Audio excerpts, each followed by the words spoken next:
What if I told you, the way your paycheck gets taxed today is the result of decades of political battles? It's not just math, it's policy, power, and a whole lot of back and forth in Washington, D.C. Back in 1986 there were 14 tax brackets. 14, that's a lot. Then came the Tax Reform Act.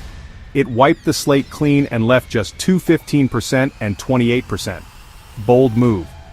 But if there's one thing true about tax laws, it's that they never stay still for long. Since then, there have been 6 major changes. The biggest in recent memory, the Tax Cuts and Jobs Act of 2017, also known as the Trump tax cuts. That law dropped most of the rates and reshaped the system into the 7 brackets we have today. And as of right now, yep, it's still the one we're using in 2025. But here's where it hits home. In 2022, the average American filing taxes, married, single, head of household, earned about $55,000 before taxes. If they landed in the 12% bracket, their effective tax rate, after credits and deductions, was just 5%. Compare that to 2017, when folks in a similar spot were paying around 7%. A 2-point difference may not sound like a big deal, but stretched over a lifetime? That's real money. That's groceries, rent, maybe even college tuition.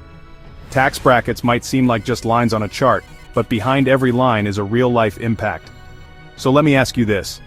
If you could change one thing about how we're taxed in America, what would it be?